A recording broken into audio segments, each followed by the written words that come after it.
All right, we're gonna have Rusty Whitlock right here. Rusty's an old local shaper. He's been in the game for a little bit. We're gonna ask him some questions. Mainly, we're gonna start off with this tail right here. Take a little gander. I have no idea. It looks like top of Batman's head. Yeah. We're gonna figure out what we're calling this officially. Rusty, tell us about this. Okay, well, what I'm calling this is it's going to be a series of. It's called the Rocket Tail series, and simply what it is, it's got this, and you can look it up on our website, which we just opened last 3 days ago, and I think it's under rwsurfboards.com. I think is what it is, but it's the traditional round tail, swallowtail, diamond tail, squash tail, all built around this rocket tail feature. And yeah, so that's the first thing about it. Nice. So we were talking to Gary a little earlier, and he had this nifty little foam deal going on that apparently you can surf just a fresh blank and it's not going to absorb water. The foam kicks out dings. Are you using any special kind of foam in this, or are you keeping it traditional, keeping it classic? Well, yeah, that's interesting what Gary's doing there. What this is the EPS foam. So this is a glass with epoxy. Okay. So the foam, I'm just really stoked. I've been making surfboards since '63, and I'm just totally stoked on the epoxies, and the EPS, specifically the EPS. Now tomorrow maybe something new will come about, but right now I just love the lightness. I love the buoyancy, which the buoyancy is actually energy. It creates speed in the surfboard, and I love the lightness and the strength of the boards. Yeah. We can now build a board that's competition light and have it strong, which is a breakthrough. Yeah. Nice. Well, I can tell with this tail design here and what you're telling us about the epoxies that you're kind of on the newer with materials and also shapes. Where were you back in the day, like say in the 70s when shortboarding first started coming in there? Were you at the forefront of that evolution as well? Yes. I grew up in Huntington, so at Huntington Pier.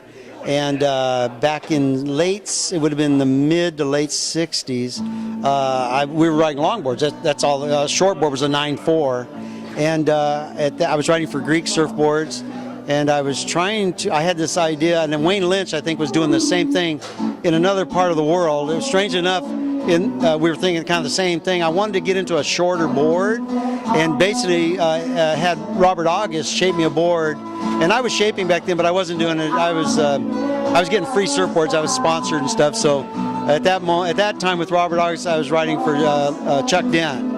But anyway, Robert was the shaper. I had him shape me like an 8.6, what would be like an egg today, and that was a beginning of the short boards. And so I go paddling out at the pier with this board, and John Boozer, David Nueva, everybody, Jackie Baxter, everybody's trying to chase me all over the break out there, trying to grab this board from me. Figure out what you're doing. Yeah, what the heck is that, man? How can you even paddle on that little thing? Yeah. And it's about an 8.6. But I don't know if that answers your question. That was back in the mid '60s. So this was your idea. You said, "Hey, I got a design in mind. Would you help me out?" He made it for you. It was a great board. How'd it ride? Like we're changing up now. We're going from stiff, long, smooth long boards. Okay, not really fitting in the pocket, hard to get barreled. Okay, but now we got this shorter board, 8.6. Yeah, okay, 8.6. And it's an egg. Yeah, what we call an egg today. What we would call an egg today. How'd this thing ride? One fin? Oh yeah, everything was single fin back there. Yeah. Oh yeah, it was just wonderful. Unfortunately, I will tell you, I rode about 2 ways and I broke it into the pier. But before I broke it right in half. Right. But oh man, it was just I was on the south side of the pier. I'm regular foot. Just backside was insane. He's just insane up. What you guys are doing now, where you smack the lip. Right. That wasn't done back in those days. So it introduced those moves. And so I was able to go down and come up and just smack the lip and come back down. And then I rode it into the pier and stuff.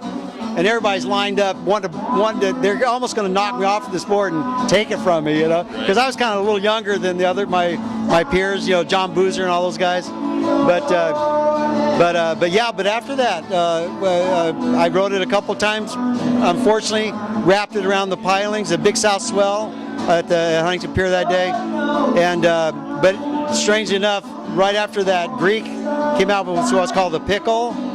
It was an egg, and Wayne Lynch was coming out with these egg type boards, and it just started to happen. You know, it just happened.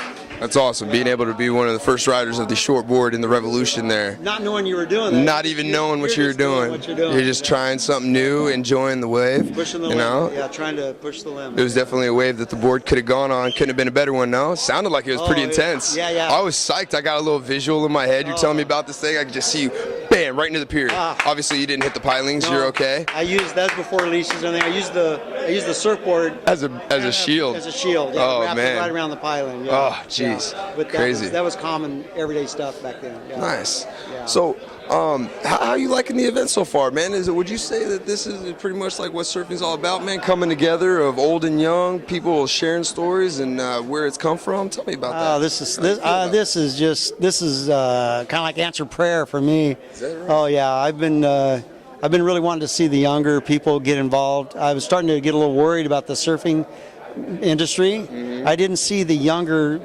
guys and gals for that matter, really picking up the craft of building surfboards, whether it be production, real artsy or whatever.